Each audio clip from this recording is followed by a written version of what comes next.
स्वागत है आप सबका एक और नए लेक्चर के अंदर। क्लास 10 2025-2026 के लिए हम ला रहे हैं मैथ्स का पूरा सिलेबस एक साथ, चाहे वो रियल नंबर हो, polynomial, so and get it with the probability. तो ये सारे चैप्टर्स हमारे चैनल क्रिप्टॉन क्लासेस पे आपको सीक्वेंशियल ऑर्डर में मिलने वाले हैं।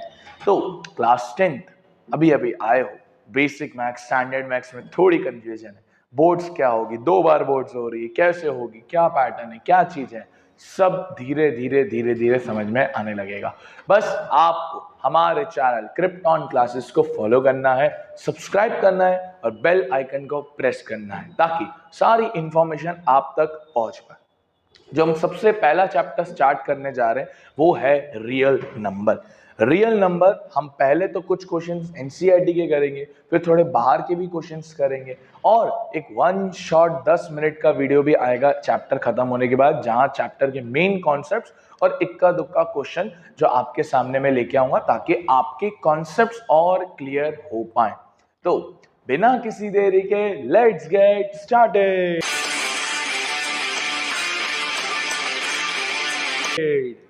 तो सबसे पहला चैप्टर है रियल नंबर्स। लगभग बोर्ड्स में इसकी वेटेज 5 से 6 नंबर की है।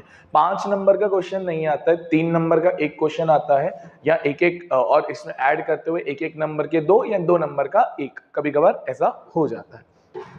इस चैप्टर में 2 कॉन्सेप्ट है। सबसे पहला कॉन्सेप्ट तो बड़ा बचपन वाला है, that is LCM and HCF। सबसे पहले आज हम इसी कॉन्सेप्ट के ऊपर बात करेंगे कि क्या होता है, कैसे निकालना पड़ता है। बड़ा सिंपल सा। अगर मैं HCF की बात करूं तो HCF का मतलब होता है हाईएस्ट कॉमन फैक्टर। मतलब जैसे मैं 2 नंबर्स लेता हूं 12 एंड 18, ठीक है। अब सर 12 और 18 के हम फैक्टर्स निकालते हैं। फैक्टर्स मतलब ये किन किन के टेबल्स में आते हैं। तो अगर हम देखें 12 1 के टेबल में आता है, 2 के टेबल में आता है, 3 के टेबल में आता है, 4 के टेबल में आता है, 6 के टेबल में आता है और खुद के टेबल में आता है। सर सेम 18 के फैक्टर्स अगर हम निकालें, 1 के टेबल में आता है, 2 के टेबल में आता है, 3 के टेबल में आता है, 6 के टेबल में आता है, 18 के टेबल में आता है एंड इवन 9 के टेबल में भी आता है। तो सर ये सारे हमने इसके फैक्टर्स लिख दिए। अब जरा चेक करो कॉमन फैक्टर्स कौन कौन से हैं। सर 1 भी है, 2 भी है, 3 भी है। 1 भी है, 2 भी है, 3 भी है और इधर 6 है, इधर 6 है। सर 4 कॉमन फैक्टर्स हैं। तो सर चारों आंसर तो नहीं हो सकते, तो हम हमेशा देखेंगे हाईएस्ट कॉमन फैक्टर जो दोनों को डिवाइड कर सकता है या दोनों जिनके टेबल्स में आते हैं। तो हमको देखने को मिलेगा सर 6 एक ऐसा नंबर है जो हाईएस्ट है। 1 2 3 भी है बट वो नॉर्मल फैक्टर्स है, 6 इसके अंदर हाईएस्ट फैक्टर है। तो इसी को क्या बोला जाता है, HCF। एक ऐसा नंबर, एक हाईएस्ट नंबर जो उन दोनों नंबर्स को डिवाइड कर सकता है। As simple as that. Sir LCM क्या होता है? एलसीएम तो आपने बचपन से निकाला है, लोएस्ट कॉमन मल्टीपल। क्या होता है सर इसका full form? Lowest common multiple. मतलब एक कोई ऐसा नंबर जो इन दोनों के टेबल्स में है, कोई एक ऐसा नंबर जो इन दोनों के टेबल्स में है। आपको आता ही है निकालने कि 12 और 18 का एलसीएम कैसे आएगा। ऑल्दो ये करने की जरूरत होनी नहीं चाहिए बट स्टिल मैं आपको सिखा रहा हूं।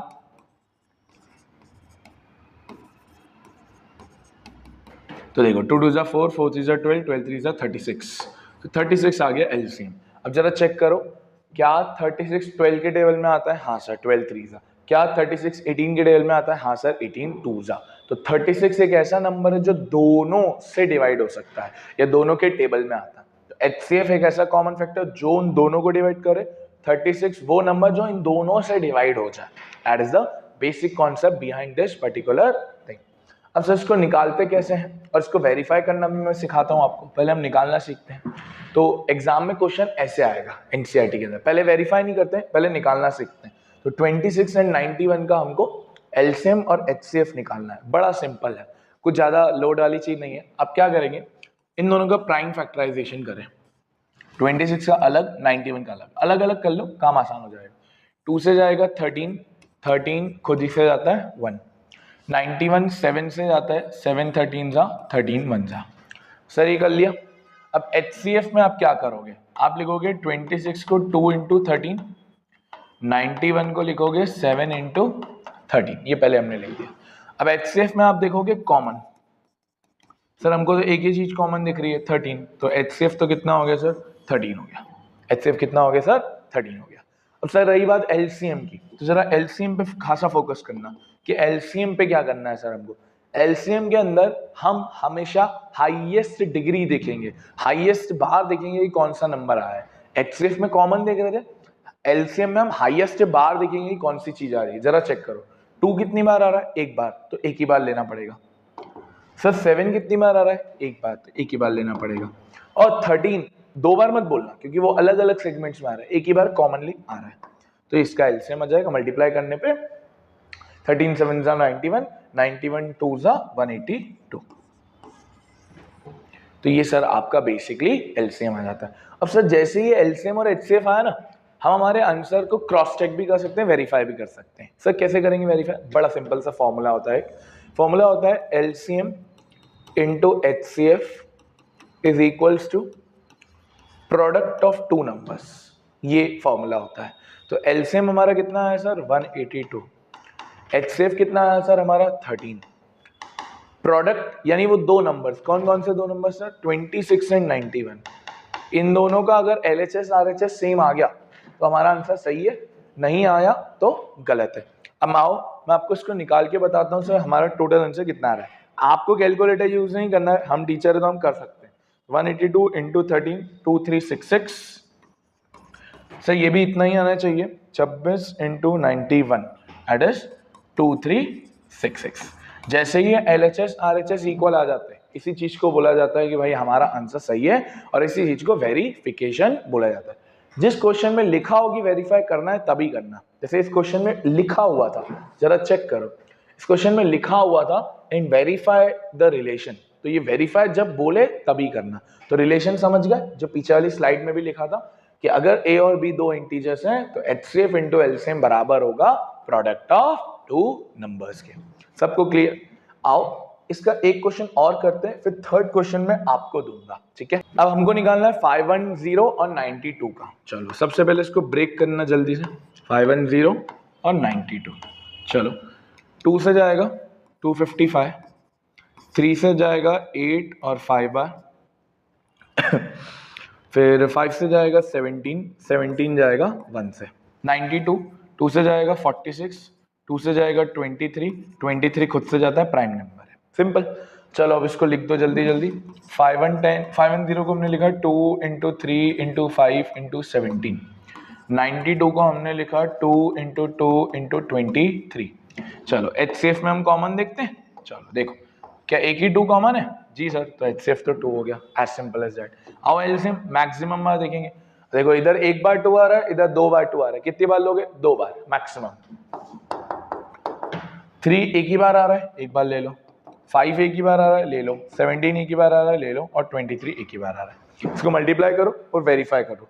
2 2 जा 4, 4 3 जा 12, 12 5 जा 60, 17 इंटू 60 इंटू 23, 23460, ये आ रहा है आपका LCM। ये HCF, ये LCM। वेरीफाई करें जल्दी से, आओ क्या करते हैं, LCM into HCF is equals to product of two numbers ना, तो 2 into 2 3 4 6 0, product of two number, दो नंबर कौन कौन से थे सर? 510 इंटू 92। इसको तो आप डबल कर लोगे तो 46920 आ जाएगा, और ये भी इतना ही आने चाहिए। चलो करके देखें, 510 इंटू 92 सही है, 46920। बस यही आपको काम करना है कि वेरीफाई करने आ जाए। अगर वेरीफाई करने आ गया तो बहुत आंसर खुद ही खुद पता चल जाता है। अब थर्ड क्वेश्चन जो है वो आपके लिए होमवर्क रहेगा। नंबर है 336 एंड 55, ऑब्वियसली 54। अगर ऑब्वियसली बात है कि अगर हमारा आंसर मैच कर गया, वेरीफाई सही आ गया, तो ऑटोमेटिकली सही है, फिर चेक करने की जरूरत नहीं है। बट स्टिल मुझे आप कमेंट बॉक्स में इस पर्टिकुलर चीज का आंसर देंगे, ठीक है? समझ में आई ये चीज? इसी में आगे बढ़े तो 3 नंबर्स में भी सेम कॉन्सेप्ट होता है। सर 2 आए 3 आए कोई फर्क पड़ता है? बिल्कुल भी फर्क नहीं पड़ता। बट हाँ 3 नंबर में वेरीफाई नहीं होता है, मात्र वेरिफिकेशन कितने नंबर्स में होता है? 2 नंबर में होता है। तो 3 नंबर्स में कोई वेरिफिकेशन नहीं करना है, डायरेक्ट HCF और डायरेक्ट LCM। मैं एक करके बताता हूँ, 12 15 21, इसको तो हम ओरली ब्रेक कर लेंगे ना। दैट इज 2 इंटू 2 इंटू 3, 4 3 जा 15 इज 3 इंटू 5, 21 इज 3 इंटू 7। जरा तीनों में कॉमन देखो HCF, सबको दिख गया होगा सर 3 है, ये रहा और ये रहा, सिंपल था। LCM मैक्सिमम बार 2 बार 2 आ रहा है ले लो, एक बार 3 आ रहा है ले लो, एक बार 5 आ रहा है ले लो, एक बार 7 आ रहा है, करो उसको मल्टीप्लाई, 2 to 4, 4 3 12, 12 5 60, 67 420, सिंपल। हाँ सर, वो वाला आपके लिए। तो बेसिकली समझ में आना चाहिए कि कर क्या रहे, 3 हो 4 हो 5 हो फर्क नहीं पड़ता है, concept would still remain the same, ठीक है सर। अच्छा अब देखो ये वाली चीज, सर ये भी वही है, बस अब इसमें कैसे करेंगे वो समझना। दिया है HCF of 306 and 657 is 9, find LCM। तो क्या आप निकालोगे इसका LCM बैठ के? नहीं यार, वो फॉर्मूला जो पढ़ा वेरिफिकेशन का वही तो काम आ जाएगा। क्या लिखा था हमने formula? LCM into HCF is equals to product of 2 numbers, यही लिखा था ना। HCF 9 दिया है, LCM हमें निकालना है प्रोडक्ट 2 नंबर्स का 306 इंटू 657। अब इसको आप नीचे भेजोगे काट पीट करने के लिए, तो LCM equals to 306 into 657 divided by 9, cut करो, 9 3 27, 9 4 36, तो करा मल्टीप्लाई करते हैं इसको तो हमको पता चलेगा कितना आ रहा है सर, 657 इंटू 34, 22338, 22338। तो ये सर सिंप्लीफाई करके इसका प्रॉपर्ली आंसर भी आ जाता है। तो इन शॉर्ट ये फॉर्मूला बेस्ड चीज थी ये तो क्वेश्चन, और कभी कभार एग्जाम में बहुत डायरेक्टली ऐसे क्वेश्चंस पूछे गए हैं, ठीक है सर। इसी के बेसिस पे एक और ये वाला क्वेश्चन आ रहा है, बड़ा ध्यान से सुनना, बड़े इजी है। There is a circular path in the sports field, Sonia takes 18 minutes, Ravi take 12 minutes. तो सोनिया को 18 मिनट लगते हैं ड्राइव उस कवर करने के लिए, और रवि को 12 मिनट लगते हैं। Suppose they both start at the same point, same time and go in the same direction, ठीक है। How many minutes will they meet? तो इनका कॉमन हमको ढूंढना है कि कब मीट करेंगे, तो वो 12 मिनट और 18 मिनट समझ में आ जाना चाहिए सर। LCM निकालोगे, कॉमन ढूंढना है ना कि दोनों का कॉमन पॉइंट क्या आ रहा है, तो निकालेंगे हम इसका LCM 18 और 12 का, डायरेक्टली निकाल दो जैसे बचपन में निकालते थे, 2 9 6 2 9 3 3 3 1 3 1 1, 2 2 4 4 3 12 12 3 36। तो सर 36 मिनट्स के बाद कहीं ना कहीं ये वापस मिल जाएंगे। अच्छा, LCM और HCF के अंदर एक और चीज ध्यान रखना यार, वर्ड प्रॉब्लम्स के अंदर क्या होता है जनरली कि कुछ क्वेश्चंस ऐसे हैं जहां आपको समझ में भी नहीं आएगा कि HCF निकालना है LCM, तो क्वेश्चन की इंडिकेशन कैसे देगा? जब भी क्वेश्चन में मैक्सिमम, हाईएस्ट ऐसे कुछ वर्ड्स यूज हो, या इवन इक्वल, इक्वल बड़ा कॉमन वर्ड है, इक्वल, कॉमन, ऐसे वर्ड्स यूज हो ना, समझ जाना वहां HCF की बातचीत हो रही है। वहीं मिनिमम या लोएस्ट, या जैसे ये था इसमें कुछ स्पेसिफाई नहीं था, कॉमन सेंस लगाया, तब जब भी ऐसा यूज हो तो समझना LCM की बात हो रही है। किसकी बात हो रही है? LCM की बात हो रही है, ठीक है। ये छोटी सी चीज थी जो आपको पता होनी चाहिए, वरना थोड़ी बहुत दिक्कत इसके अंदर हो सकती है। अब इसी के बेसिस पे एक छोटा कॉन्सेप्ट और कभी कभार आ जाता है यार, बहुत कॉमन सा चीज मैं पूछता हूं आपसे, मैं बोलूं सर 6 है, 6 की पावर 5, क्या 6 की पावर 5 जीरो में एंड होगा? सर कैसे पता चलेगा? जीरो में एंड होने के लिए वो 10 का मल्टीपल होना चाहिए। मैं बोलूं सर 50 जीरो में एंड होता है? हाँ सर, क्योंकि 50 क्या है, 5 10s, तो एक्चुअली किसी भी नंबर को अगर जीरो में एंड होना है तो वो 10 का मल्टीपल होना चाहिए। और 10 कैसे बनता है सर? 10 बनता है 2 एंड 5 से, ऐसे ही बनता है ना। क्या सिर्फ 2 से बनता है या सिर्फ 5 से बनता है? नहीं सर, दोनों होने चाहिए, तब जाके यू कैन गेट अ 10। तो अब जरा सोचो, ऊपर जो डिग्री लिखी है 5, उससे तो हमारा कोई लेन देन भी नहीं है। जरा मुझे बताओ 6 को अगर ब्रेक करेंगे तो क्या लिखते हैं हम? 2 इंटू 3। क्या ये कभी 10 में एंड हो पाएगा? नहीं सर। क्यों नहीं हो पाएगा? क्योंकि सर इसमें 2 तो है बट 5 है क्या? नहीं।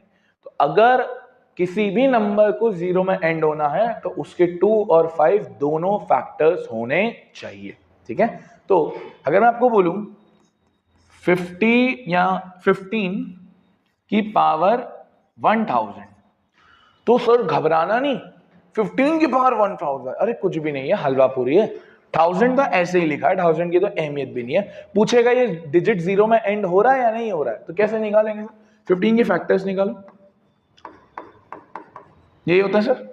क्या ये अब 15 है, इसको 3 इंटू 5 देगा, क्या ये डिजिट 0 में एंड हो पाएगा? तो आप बोलोगे नहीं सर, क्योंकि इसके कौन सा फैक्टर मिसिंग है? 2। तो किसी भी नंबर को अगर डिजिट 0 में एंड होना है तो उसके दो फैक्टर्स होने चाहिए, 2 एंड 5। ठीक है, समझ में आया कॉन्सेप्ट? हाँ सर, समझ में आया। तो अब जरा पढ़ो इस क्वेश्चन को, क्या लिखा है। Check whether 6 to the power n can end with digit 0 और not. 6 to the power n, n का मतलब any number, any natural number, तो n यानी कोई भी पावर हो सकती है। तो वही 6 को ब्रेक करके क्या लिखेंगे? 2 इंटू 3, ये लिखेंगे।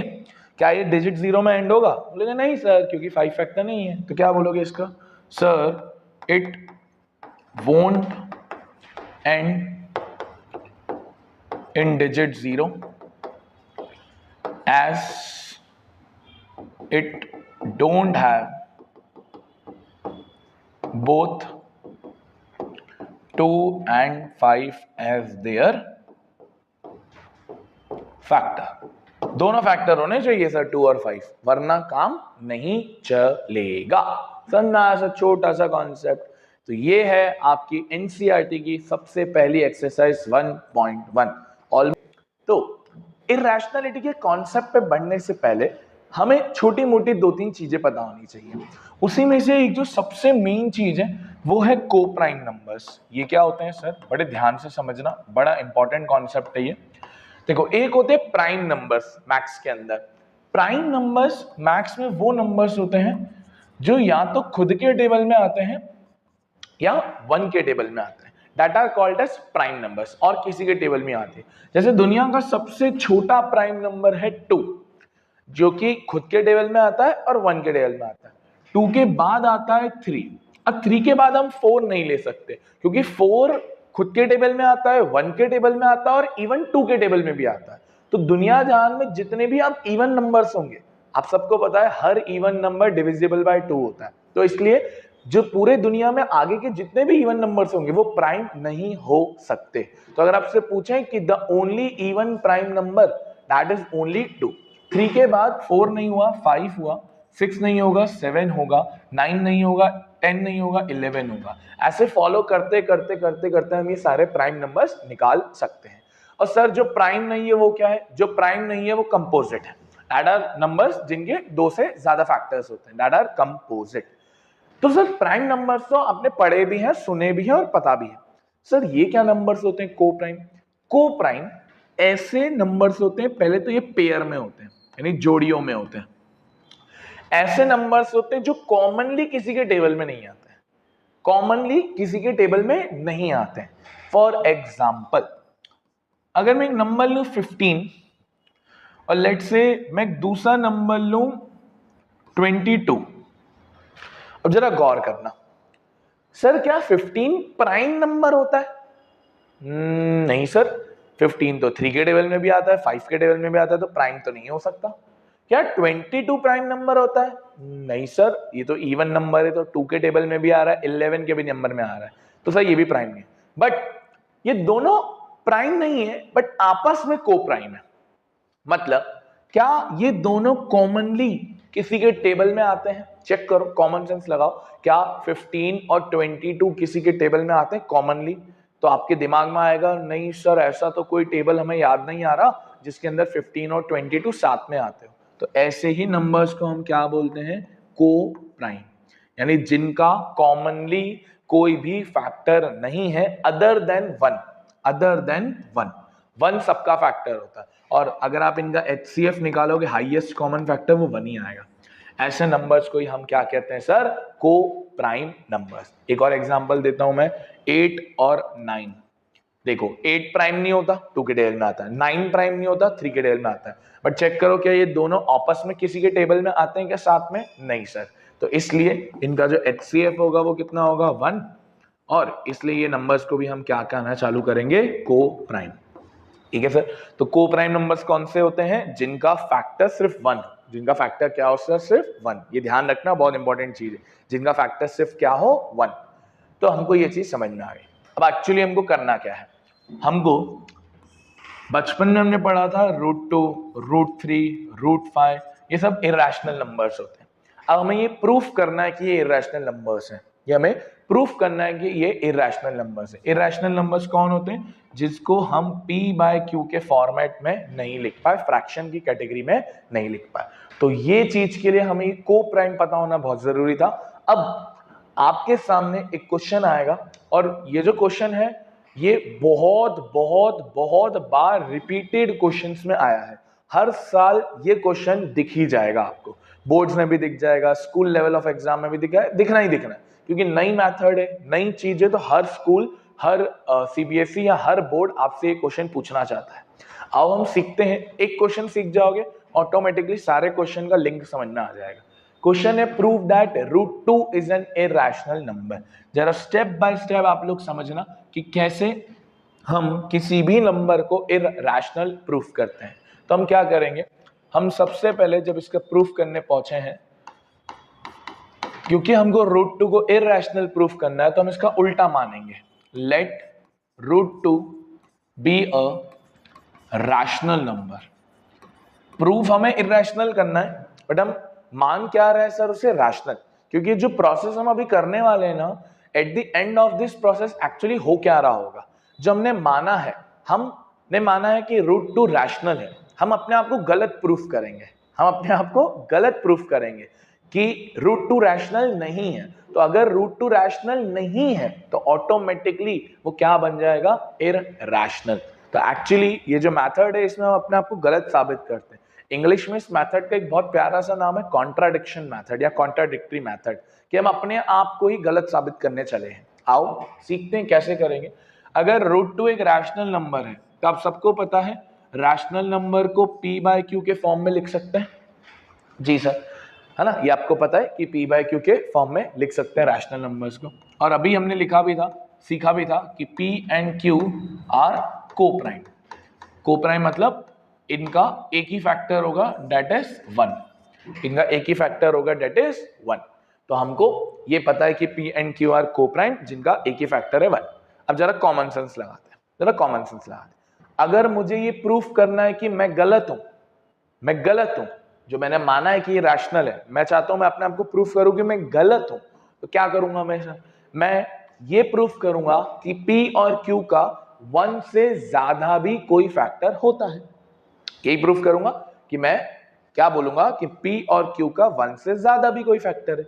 अगर मैं ये प्रूफ कर पाया कि p और q का 1 से ज्यादा भी कोई फैक्टर है तो मैं ये कह पाऊंगा कि p और q को प्राइम नहीं है, को प्राइम नहीं है। और ऑटोमेटिकली अगर वो को प्राइम नहीं है तो वो रैशनल नहीं रहेगा, और अगर वो रैशनल नहीं रहेगा तो वो क्या बन जाएगा? इररैशनल।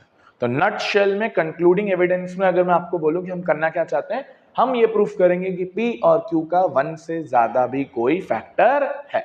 ठीक है, तो आओ करते हैं इसको, बहुत सिंपल है। इसको इधर भेजेंगे, q into √2 q√2 equals to p। क्योंकि हमको रूट हटाना है तो हम स्क्वायरिंग बोथ साइड्स करेंगे। तो स्क्वायरिंग बोथ साइड्स करिए, ये हो जाएगा q का स्क्वायर √2 का स्क्वायर 2, तो 2q स्क्वायर, p का स्क्वायर p स्क्वायर, 2 नीचे आएगा, q square equals to p square by 2। सही। अब यहां पर 2 डिवाइड कर रहा है p को, तो हम लिखेंगे 2 डिवाइड्स p स्क्वायर। और अगर p स्क्वायर को कर रहा है तो कॉमन सेंस की बात है सर, p को भी करेंगे, तो 2 divides p square, 2 divides p। Can I say कि 2 is a factor of p? जी सर, क्योंकि जो चीज जिसको डिवाइड करती है वो उसकी ऑटोमेटिकली फैक्टर बन जाती है। तो अब एक बात बताओ, हमने क्या किया एक्चुअली? हमने माना था p और q का एक ही फैक्टर है 1। क्या मैं ये प्रूफ कर चुका हूं कि p का एक और फैक्टर है 2? हाँ सर, आप ये प्रूफ कर चुके हो कि p का एक और फैक्टर है 2। अब सर सिर्फ p का किया है, अभी हमको q का भी तो करना है, अभी हमको q का भी तो करना है, तब जाके हमारी जो नाव है वो किनारे पे पहुंच जाएगी। तो 2 प्रूफ कर दिया, अब 2 ही q का भी करना पड़ेगा, तो हम कुछ मानना पड़ेगा हमको सर। हम क्या मानेंगे सर? हम मानेंगे p equals to 2c। Sir 2c क्यों माना? 2 इसलिए माना क्योंकि ऑलरेडी 2 p का फैक्टर है, हम q का भी चाहते हैं तो हमने 2 मान लिया। c तो ऐसे ही वेरिएबल माना है, आप कुछ भी मान सकते हो c की जगह, c तो हमने सिर्फ ऐसे ही मान लिया है। चलो अब इसको आप इस इक्वेशन में पुट कर दो, इस इक्वेशन का एक नाम दे दो, इक्वेशन क्रमांक 1। चलो इसको पुट करो, putting P equals to 2C in equation 1।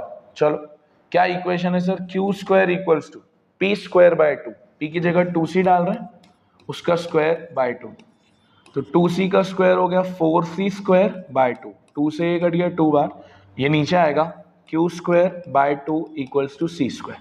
अब वापस देखो ये और ये सेम सेम दिख रहे होंगे, अब यहाँ क्या लिखेंगे, 2 डिवाइड्स Q स्क्वायर और ऑटोमेटिकली 2 डिवाइड्स Q, सही। और यहां आप क्या लिखोगे, 2 is a factor of Q। जी सर। अब जरा देखो इस पूरी प्रोसेस में क्या हम ये कर पाए कि 2 हमने P का भी फैक्टर बता दिया, 2 हमने Q का भी फैक्टर बता दिया, और माना क्या था, माना ये था कि सर P और Q कोप्राइम नंबर से जिनका फैक्टर क्या है 1। तो क्या हम अपने आप को गलत प्रूफ कर चुके हैं? हाँ सर, माना था कि उनका एक ही फैक्टर है 1, बट हम ये प्रूफ कर चुके हैं कि P और Q का एक और फैक्टर है 2। तो देखो हम क्या लिखेंगे, 2 is the common factor of both P and Q। Yes sir, दोनों का common factor, and hence our assumption was wrong। हमारा assumption क्या था, हमारा assumption था कि √2 एक रैशनल नंबर है, जो गलत है। तो finally √2 is an irrational number।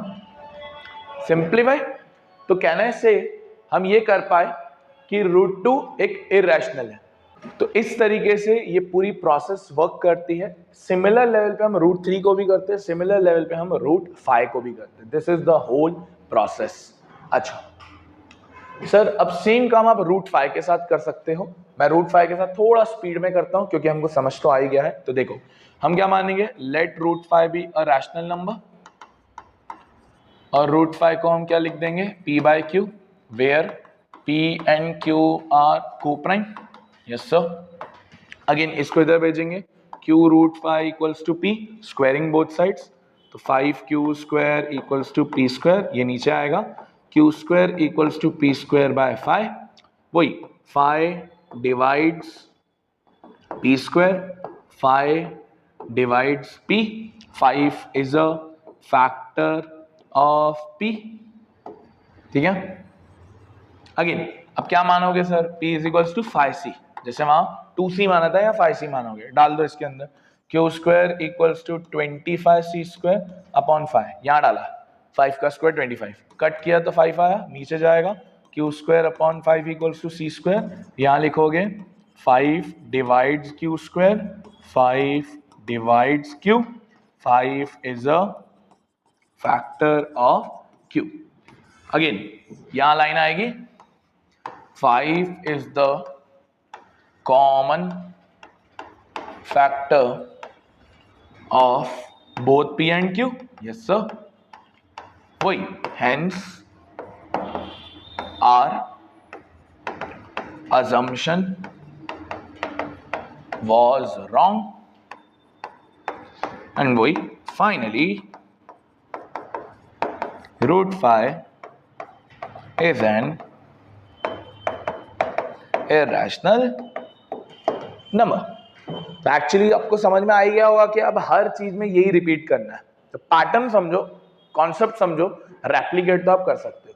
√3 मैं आपके ऊपर छोड़ रहा हूं, √3 आप घर पे ट्राई करेंगे कि √3 को कैसे इरैशनल किया जाए। सेम प्रोसेस, कोई फर्क नहीं है। अच्छा, आपके एनसीईआरटी में ये भी कुछ क्वेश्चंस हैं, तो ये भी आने चाहिए, ज्यादा मुश्किल नहीं है, ये तो और भी आसान है। तो देखो ये क्या है सर, वही है, प्रूव दैट 3 + 5 √2 है ना। Again let 3 + 5 √2 be a rational number. Process same है बट ये थोड़ा आसान है। देखो कैसे, वही इसको किसके रेफरेंस में हम प्रूफ कर पाएंगे, P बाय Q, वही where P and Q are coprime. ठीक, अब जरा देखो, आप 3 को उधर भेजो, P बाय Q -3, इसके अपॉन में कुछ नहीं है तो 1, एलसीएम लोगे, एलसीएम लेना है, क्रॉस मल्टीप्लाई कर लो, q into 1 q, p into 1 p, 3 into q 3q, 5 नीचे आएगा, √2 equals to p minus 3q upon 5q। Sir ये किया हमने। अब जरा ध्यान देना ये और आसान है, इधर √2 है और हम जानते हैं कि सर √2 एक इरेशनल नंबर होता है, जानते हैं ना, फैक्ट है सर √2 एक इरेशनल नंबर होता है। तो LHS अगर इरेशनल है तो ऑब्वियस सी बात है RHS भी इरेशनल रहा होगा, है ना, जो मैक्स में LHS रहता है वही मैक्स में RHS रहता है। तो देखो क्या लिखेंगे, we know that √2 is irrational number by fact, so LHS is irrational, therefore ये जो RHS में लिखा है, क्या लिखा है sir, p minus 3q upon 5q is also irrational। तो फाइनली जो पूरा क्वेश्चन है, क्या था फाइनली पूरा question, 3 + 5 √2 is an irrational number। ठीक, अब बताओ पिछले वाला आसान था, ये आसान था? बोले सर ये, क्योंकि इसमें डायरेक्टली आपको क्या ये √2 पता रहता है, फैक्ट है, तो थोड़ा बहुत इधर उधर करके बस एक LHS में √2 रखते हैं, बाकी सबको उधर पटक देते हैं और ये बाकी की स्टेटमेंट लिखते हैं। तो एक्चुअली ये जो चीज है ना बड़ी आसान है, अगर आपको कॉन्सेप्ट एक बार क्रिस्टल क्लियरिटी मिल जाती है ना तो आपको समझ में आ जाता है कि हर क्वेश्चन में करना यही है। अब बाकी आप क्वेश्चन NCERT के ट्राई कर सकते हैं। ये थी हमारी एक्सरसाइज 1.2 NCERT की। चैप्टर ऑफिशियली कंप्लीट हो चुका है 1.1 और 1.2, बट हम एक और वीडियो लेके आएंगे जिसके अंदर हम रिवाइज भी करेंगे दोनों कॉन्सेप्ट को, LCM HCF और इरेशनलिटी को, एंड फिर थर्डली हम ये भी करेंगे कि थोड़े बहुत जो पुराने क्वेश्चंस बोर्ड्स ने कभी कभार पूछ रखे हैं वो हम क्वेश्चंस भी इसके बाद कर रहे होंगे। तो अगर आपको वीडियो पसंद आई है तो do like, share and subscribe and follow for more such related content. Thank you for watching this video. Radhe Radhe.